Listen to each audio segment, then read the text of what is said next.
Hi everyone, this is Morgan from Madeira, USA here. Look at all this stuff we've got going on today.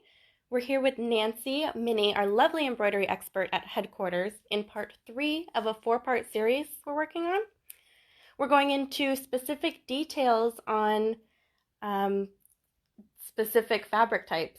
Today she'll be showing us some best practices while working with dress shirts. They're known to be woven, light to medium weight shirts often worn in a professional environment. They're great for testing thinner threads on those extra long taglines and for getting fine detail into an intricate design. So that's all I've got. We love to stay connected with you, so jump in, tell us about your experience with working with woven dress shirts, give us a thumbs up, let us know if you're watching live, and of course comment with any questions you have regarding the products Nancy mentions today. So without further ado, Nancy, I will let you take it away. Hi Morgan. Hi everybody. Thanks for joining us today. So like Morgan said, we're going to talk about the dress shirt. So I had some real fun embroidering some really cute designs on these shirts and going to kind of show you some different ways and different areas that you can put them on. So everybody knows about the left chest logo and it's pretty common, but let's start thinking outside the box and think about putting them in areas where they're not quite so common. Dress shirts are very similar to performance wear in that it's the type of backing that you're going to use is the same.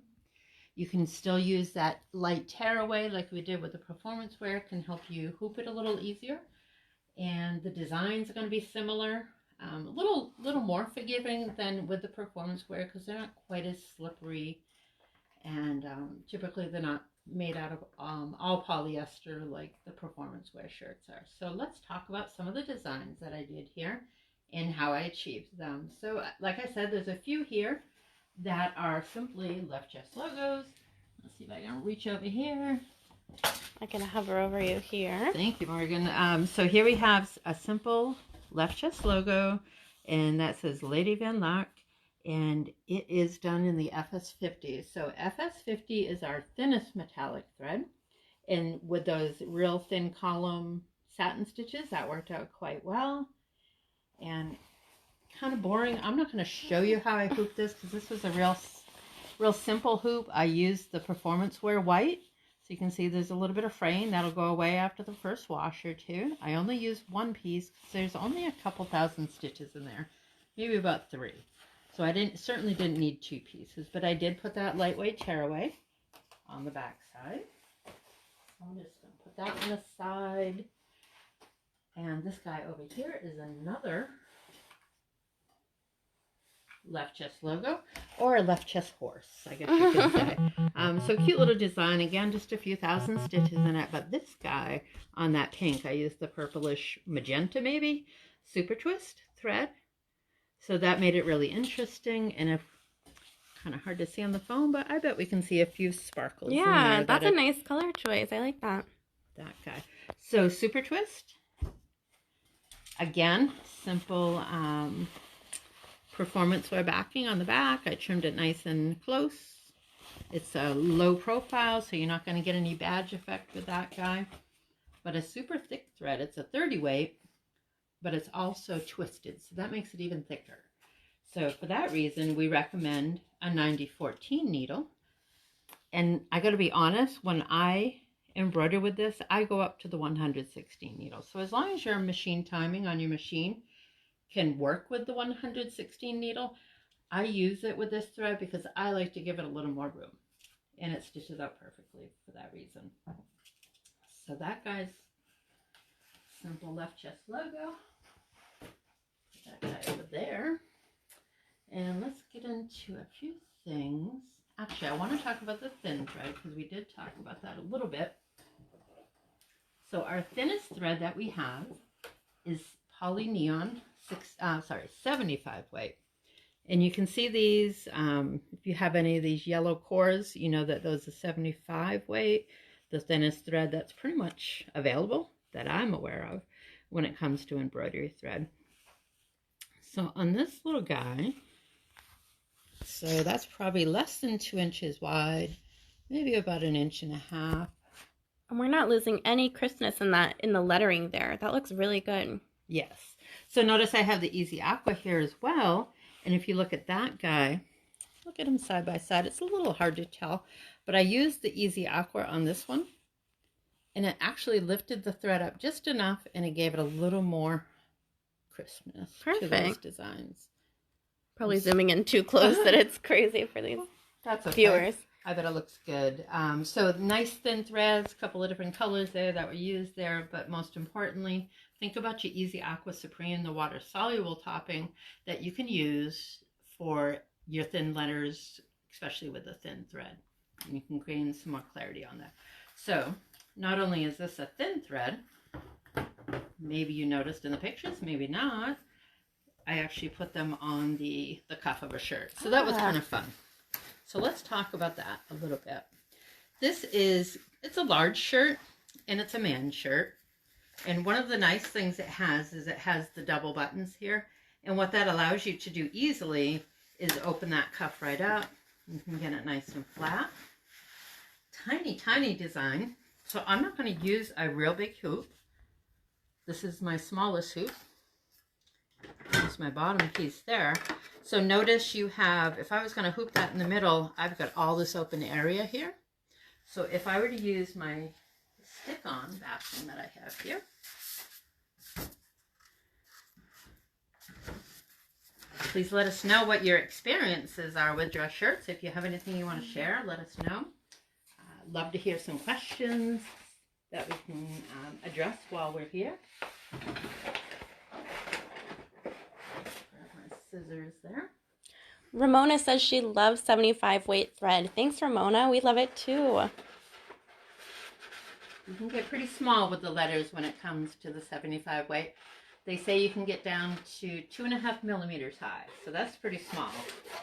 I think this is such a great example just because you have the detail and the small letters that you can kind of feature. Yes, I agree.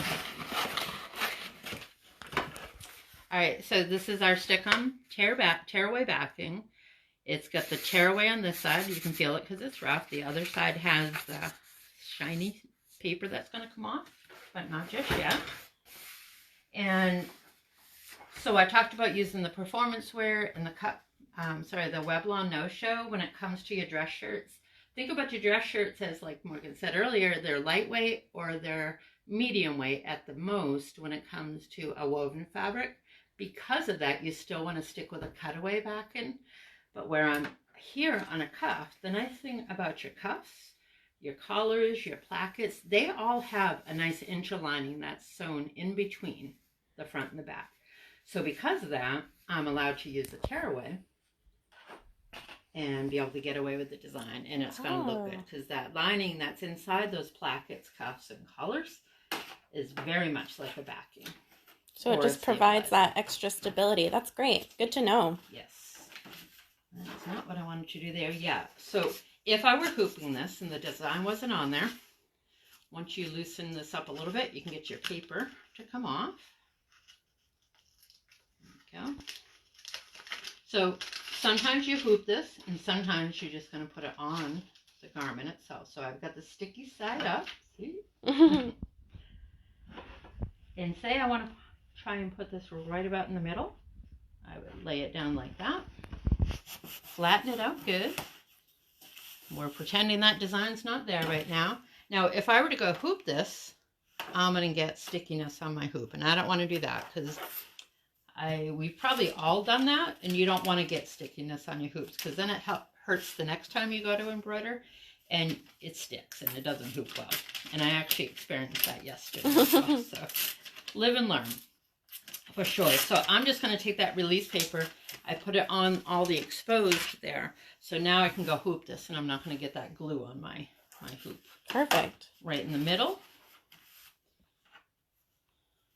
Maybe you put a mark there with one of our pens, a marking pen, and simply get it centered straight in the design. In the hoop.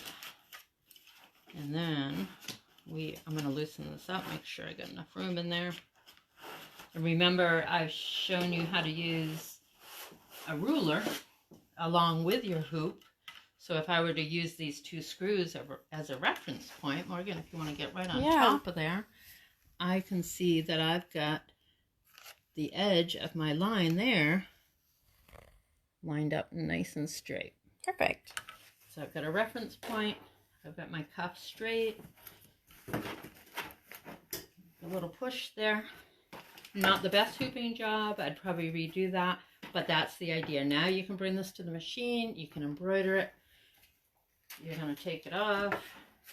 And you can see on the back side, I have a little bit of the Tearaway stick away on the insides, but it all cleaned off nice. So nice and clean. That's a great way to use our Easy Tear stick on. And that's how I did that on the cuff. Perfect. Stick this guy aside here. And let's see what else do we got here that's different. I think they're all a little different. Sticking with rayon and poly neon for your everyday embroidery for your customers is great. And certainly is going to keep you going really well with your customers. But choosing some different backings, or I should say different threads, to give you some uniqueness to offer your customers is also a great idea. So here I have our Burma thread, and it's a super thick thread. It's a 12 weight. Not sure if you can see that guy there. Oh, yeah. It's just one strand of it, so that's super thick compared to that thin stuff that you'd probably be able to hardly see. For this guy, very hairy thread, so it's got a lot of fuzz to it. So a couple things you want to keep in mind when it comes to Burma. You certainly want to have either compressed air or you want to have your canned air, because you're going to have to clean off your machine quite often. And I even found with this one I had to blow off the shirt because there was a lot of dust. But it's totally worth it based on the results that I have here. Yeah, let me get a zoomed in image of that. That looks really great, Nancy. And just the change in thread type, so unique. Yep. So the design itself is digitized nice and big. It's got some extra long stitches in there. So I certainly went with a cutaway again because I wanted it to support those long stitches. Dark green shirt, so I went with the black for the cut performance on there. And that 100 needle is absolutely needed for your Burma for sure.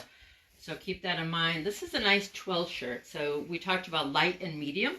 This I would consider a medium weight dress shirt.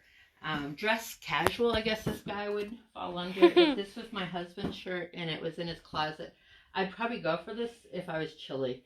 It's not a chamois shirt. It's really a twill, but it's almost like a brush twill, so it's super soft. And putting that Burma, which is also soft looking, was certainly a great option for that guy. Absolutely. So left chest logo, I had to go with a really big hoop for this guy because the design was about 4 inches and I had to give it the space around it that it needed. Okay. And the nice thing about your dress shirts, especially for the men's that do have the pockets, is you have that nice horizontal line of your pocket, so it makes it nice and easy to get it straight. I had taken that and drew a line with my white pencil. Just using the reference points on here, the pocket, and I gave it a nice line. So that one was nice and easy to hoop for that reason, which was nice. So I don't know, maybe I'll fit into that someday and I'll wear that guy. So let's see.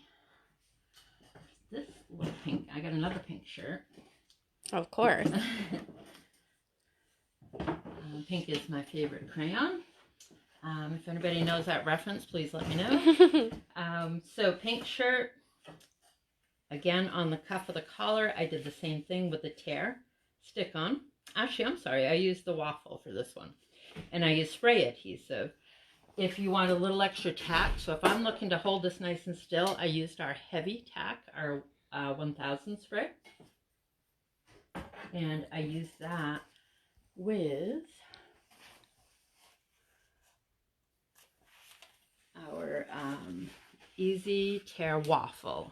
So I want to put a little color behind that. So notice all those little dots. Yeah, the texture is really different than the other backings we carry. Yep, and it's super soft. It doesn't have a lot of stability because it tears away. And you can kind of hear it pop, pop, pop. And what's really great about this particular stabilizer is that these little straight lines that are in there hanging out of this willow tree, when I went to tear it off, it didn't put any stress on those. It just tears away nice and easy.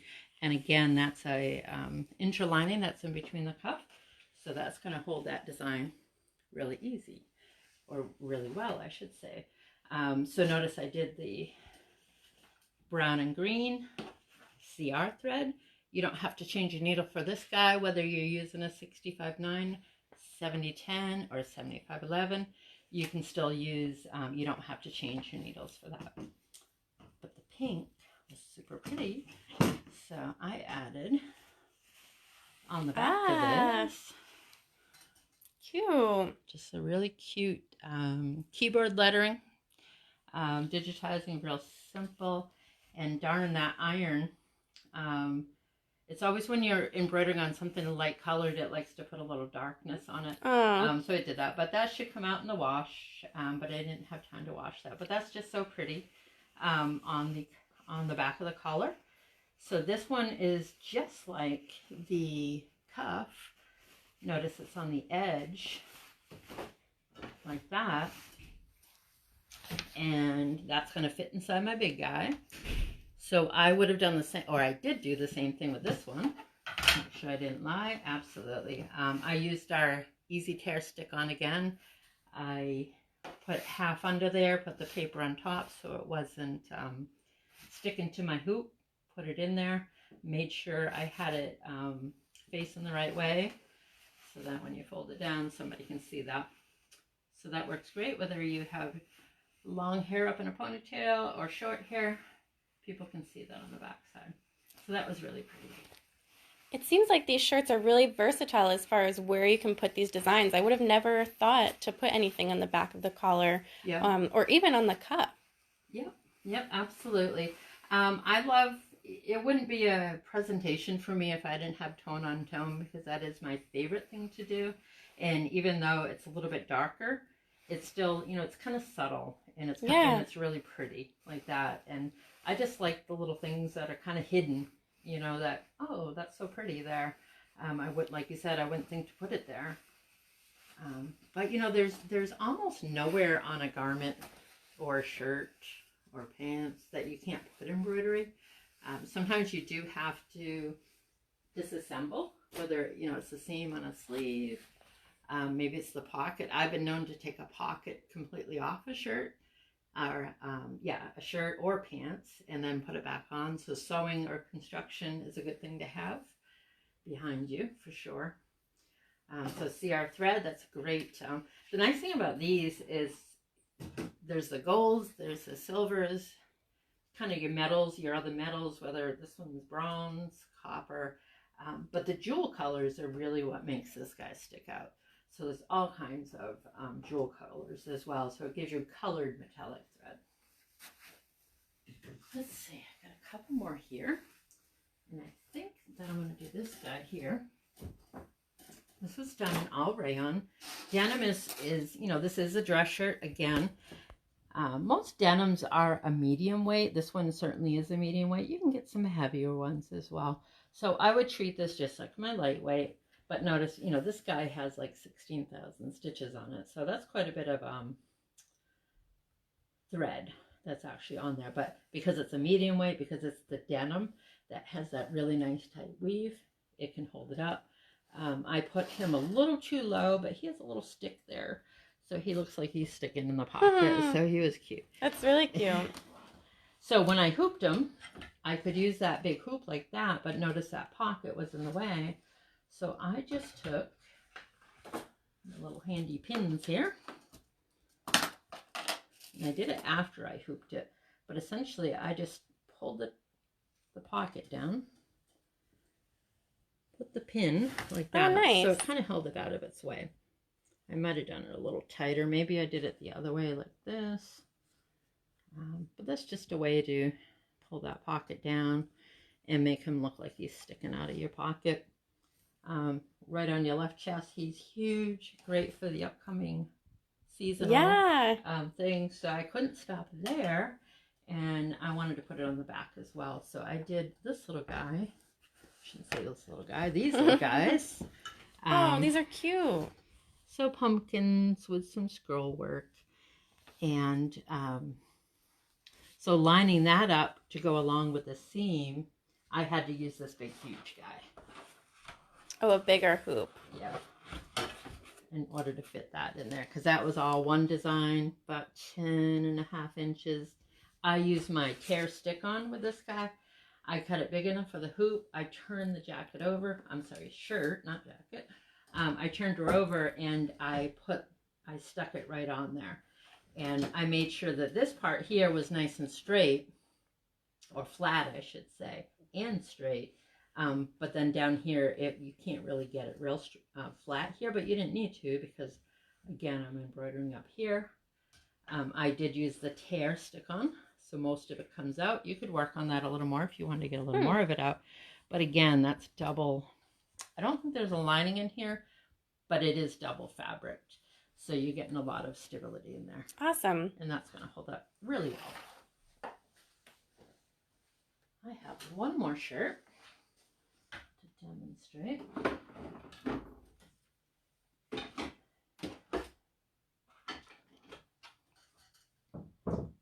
And it's this guy here. So again, keeping together with that fall theme. Beautiful. Oh, yeah. It's a very fitted shirt, so I liked the way it looked. So I thought about putting something at the bottom here instead of on the cuff or the collar. So yeah, think of any spot to put it and you can do it. So I've got it nice and close to the edge, and you're probably not going to be able to hoop this without having some of the stuff hang out of the hoop. So the way I did this guy was first of all, I made sure I kept the buttons there because I wanted it to look nice and flat, and I wanted to line it up well. I took this bottom here because there's no button on the bottom, but I didn't want it to move around, and I pinned it. So now Perfect. I've got it like that. I did the same thing. I put the stick on underneath it. I put the release paper on the top, and then I hooped the whole thing nice and flat. The thing I did have to go in and fix after I hooped it is there's a couple of darts here because this is a finished shirt. So you want to make sure that your darts are going in the, not going all haphazard like sometimes they can do. So I had to go back in, make sure that those are flat so that when it embroidered on the darts, it didn't get all kind of funky. It didn't send them the other way. Yeah. That makes sense. Yeah. So that wraps it up today for dress shirts. If you have any questions, certainly let us know. And it's been fun doing these fabric Facebook Lives. Next week, we got one more coming up, and hope to see you there. Perfect. Nancy, thank you so much. You had a lot of tips for us today, even regarding the different fabric types and hooping techniques, so we really appreciate that. All of the stuff that you saw Nancy use today, the thread, the supplies, and the stabilizers are available at MadeiraUSA.com, or if you'd like to call in 800-225-3001 to add to your next order, you're free to do that as well.